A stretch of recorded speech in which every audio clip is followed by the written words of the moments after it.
Assalamualaikum warahmatullahi taala wabarakatuh. Alhamdulillah, puji syukur kehadirat Allah Subhanahu wa taala. Semoga kita selalu diberikan kesehatan dan diberikan kelancaran dalam menjalankan ibadah puasa. Amin Allahumma amin. Di sini kami kelompok 6 akan mempresentasikan materi PPLK 1 atas nama Sugeng Budianto dan juga Muhammad Syamsul Arifin akan mempresentasikan tentang keterampilan mengadakan variasi. Mengadakan variasi ini sangat penting dilakukan oleh seorang pengajar ataupun guru, sehingga apa yang disampaikan materinya nantinya juga dapat dipahami oleh siswa. Tujuannya adalah siswa dapat berperan aktif dalam proses belajar mengajar, sehingga siswa tidak pasif, dapat melakukan interaksi kepada guru. Siswa dapat aktif berinteraksi secara baik di dalam kelas, sehingga tidak cenderung kefokusan itu ataupun yang berperan dalam kelas itu hanya guru.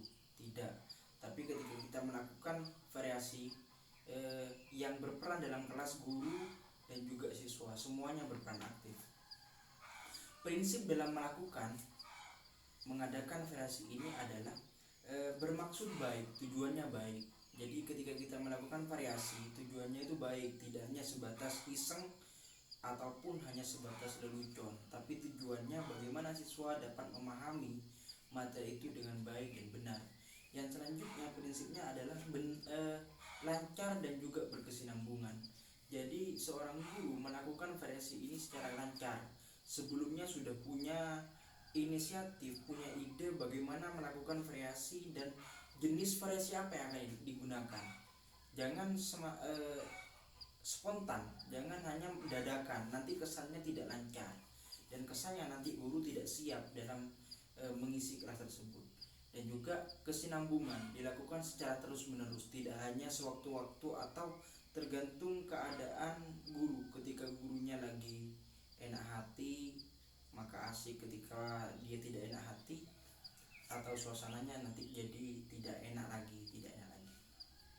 Komponen-komponen yang dapat dilakukan dalam melakukan variasi ini adalah, yang pertama adalah variasi suara, teacher voice. Jadi guru melakukan variasi ini dengan suara, nadanya mana yang harus ditekan, diturunkan ataupun nada yang harus naik. Contohnya anak-anak, baik, di sini kita akan melakukan itu adalah teacher voice ataupun variasi dalam suara. Yang kedua adalah pemusatan perhatian pada siswa, focusing. Jadi siswa diberikan kefokusan perhatian pada siswa. Yang ketiga adalah kesenyapan ataupun kebisuan guru, teacher silent. Jadi guru itu diam dan memberikan kesempatan kepada siswa untuk berpendapat, berperan aktif. Contohnya diberikan pertanyaan, anak-anak sekarang kita akan mencoba untuk berpendapat, bagaimana pendapat kalian tentang ini. Itu adalah teacher silent. Yang keempat, kontak pandang dan gerak. Jadi pandangan itu harus tertuju pada semuanya, jangan hanya pada satu sisi atau satu sudut pandang. Semua yang ada di kelas diberikan perhatian dan juga gerak, ya. Jangan hanya duduk, jangan hanya berdiri, tapi juga jalan atau menghampiri siswa, datang ke meja siswa dan lain sebagainya, ya. Itu kontak pandang dan gerak. Eye contact and movement. Yang terakhir adalah gerakan mimik dan pergantian posisi guru. Jadi gerakan tangan, mengekspresikan anak-anak. Baik, di sini kita itu adalah gerakan, ya, ekspresi dari apa yang kita gunakan, indera yang kita gunakan. Pergantian posisi guru, sekali lagi pergantian posisi guru ini sangat berperan, sangat berpengaruh kepada kefokusan siswa. Jangan hanya duduk atau jangan hanya duduk, jangan hanya, pokoknya ini harus jalan. Siswa guru bisa ke kanan kiri atau guru itu harus jalan. Jangan hanya pada satu tempat saja, biar siswa itu cepat paham dan juga fresh, tidak monoton melihat guru. Hal-hal yang perlu diperhatikan guru dalam kelas ketika kita mengadakan variasi. Yang pertama adalah gerak bebas seenaknya. Guru bagaimana posisi yang enak, bagaimana siswa pemusatannya juga enak, pemusatan perhatian siswa. Yang kedua, jangan menulis dan menerangkan. Sekali lagi, jangan menulis dan menerangkan. Karena apa? Itu adalah dua hal yang sulit dipahami. Sulit siswa itu bisa fokus dua-duanya. Ketika kita nulis. Ketika kita mendengarkan atau menjelaskan, itu saja. Jadi sebelum kita menjelaskan materi itu secara detail, alangkah lebih baiknya guru itu menyiapkan atau menulis sub-sub penting, pokok-pokok inti yang akan disampaikan dalam pembelajaran. Contohnya, anak-anak, sebelum kita membahas pelajaran ini lebih detail, Bapak akan menuliskan materi kita pada siang hari ini. Tulis secara garis besar, kemudian guru nantinya setelah menulis menjelaskan saja tanpa menulis itu juga tidak baik. Karena apa? Kesannya guru itu seakan-akan seperti ceramah, tapi ketika menulis dan juga menjelaskan enak suasananya. Anak-anak ini seperti ini, jadi seperti tidak monoton. Guru bisa menghadap ke Bapak dan juga kepada siswa. Terus jangan menatap kepada satu pandangan, menatap ke langit. Anak-anak ataupun hanya satu pandangan saja, itu tidak baik.